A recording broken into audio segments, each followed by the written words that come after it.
Yo, what it is, action figure collecting fam? It's your boy Jax coming at you with the second episode of It's Go Figure Spotlight. Now, I've got my Mitzi decoration, I've got my crazy cat hat, I got my red hoodie, so what do you say we jump on in to episode 2? It's Go Figure Spotlight, Go Figure Spotlight. When you wanna talk figures but you ain't got time, Go Figure Spotlight, Go Figure Spotlight. This is the theme song.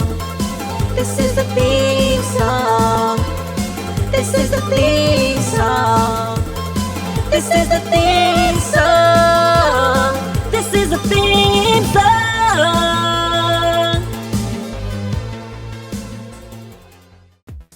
Episode 2 is also going to be a spotlight of, well, you guessed it, live-action Dragon Ball Z figures. The first one with Son Goku was such an amazing hit, at least, for me, like, it felt good for me to make it. So I decided to come at you with the second volume in the collection. Let's do it now. Here we go. We are going... Whoa. GD Jeets is Big Papa Jeets. Vegeta, the Prince of all Saiyans. You want to get a close-up look at it? Okay, here we go. We're getting close. We're getting close. Blurry. Oh, it's not totally blurry, but you can see the reflection of the camera for some reason. Yeah. And Sonic the Hedgehog in the background. I don't know. Yep, Sonic. So, what do you say we crack this puppy open and get down to it? Alright, so let's start with a basic look at the character himself. Vegeta, the Prince of all Saiyans. As you can see, this ain't your daddy's Prince of all Saiyans. He's got detail up the wazoo, and it is insane. What do you say we get in and get a closer look? Let's start off with Vegeta's face. Similar to Son Goku, he's got the whole eye thing going on, where his eyes are brown, but he still has black pupils, which kind of gives that air of realism. In addition to that, you may have noticed that his hair, like Goku's, is made up of multiple little strands that create those bigger shocks, those bigger Vegeta swoops of hair. Jumping down to Vegeta's armor, you can see that while in the style of the original armor, it ain't quite the same. There's way more detail. It's almost like if you took the idea of Vegeta's armor and said, hey, let's Marvel the hell out of it.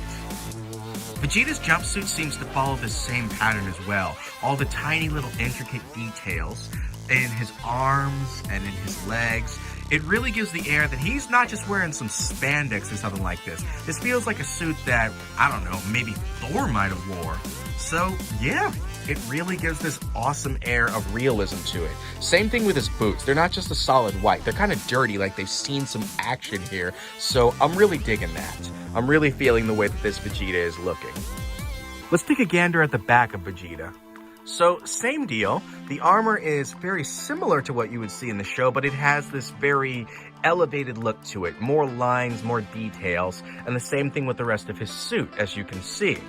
It's dirtier too, so it doesn't feel like Vegeta's this prim and proper prince. Nah, he feels like the kind of prince that'll get down and dirty with you and whoop yo. Well, you know, that part that I probably shouldn't say because I want to remain monetized. So yeah, this look is really awesome. And the paint detail shifting from dark tones to lighter blues, it really adds to the elements of realism for this character, at least for me. In my opinion, it's really awesome. I know I say real a lot, but that's the feeling I get from this. The Vegeta figure, as you can see, is also highly poseable, able to move its arms and legs in multiple different directions.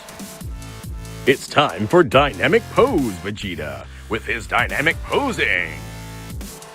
Check him out. Vegeta's ready for kicking action. I don't know why it sounds like Mickey Mouse. Okay, because you sat through my Mickey Mouse, I'll try something a little bit better. Let's see, old school Vegeta. Should be more like, Good, Nappa. Now, let's go make fools out of them. or new school Vegeta, which is more like, your boneheaded creator built you without a mind, android. So let's take a moment and take a gander at the packaging, of course. As you can see, the picture of Vegeta, like the Goku, is hyper-realistic. I mean, just look at that sneer he's got. He could, like, just tear you apart. He's sneering daggers here. It's Vegeta's traditional pose of putting on his gloves, and right there at the bottom, there's the logo again, Dragon Ball Z, the Cell Games. And it looks like it's made out of metal. It's just, it's really cool. So let's take the box and just, we'll turn it a little bit. And you can see the picture, it continues on to the side. Very cool, very sweet. And the other side, right here, Genie Jeet's name. Yeah, boy. I don't know if you can tell, but it's actually made up of these tiny little dots. Kind of like the pattern on like the Superman suit, I guess. Like that kind of chainmail look. So yeah, pretty freaking sweet. Yeah, pretty freaking sweet. And now let's take a look at the back of the package. As you can see, it's got that same picture of Vegeta and lots of words. Lots of words that I'm not going to bother to read, because if you guys really want to know, just, pause it and read it yourselves. Because this isn't Mother Goose time. I'm not about to read you a story. But yeah, there are words on the back for you to read. So here's the insert to the Vegeta box. As you can see, much like the Goku one, it has a more silhouette-y picture of Vegeta. It's the same picture that's on the front of the box, but it just kind of pops, Like with all those dark lines and being on the blue background. It's a very nice picture. It really makes for a nice piece of art. Only thing is it's going to stay inside the box once I put it back together, so probably won't be seeing too much of it. So there you have it, fans, the very second figure in the live-action Dragon Ball Z series, and incidentally the second episode of It's Go Figure Spotlight. So if you like what you saw, maybe leave me a little comment down below, something nice, please. Maybe like and subscribe, hit that bell for notifications, and if you really, really want to be active in this community, how about you drop an idea? Because who knows, I could make that idea into a figure. You'll never know unless you put it out there, so come on, give me some ideas. Don't forget to like and subscribe and to click that bell button for notifications. This is Jack signing out.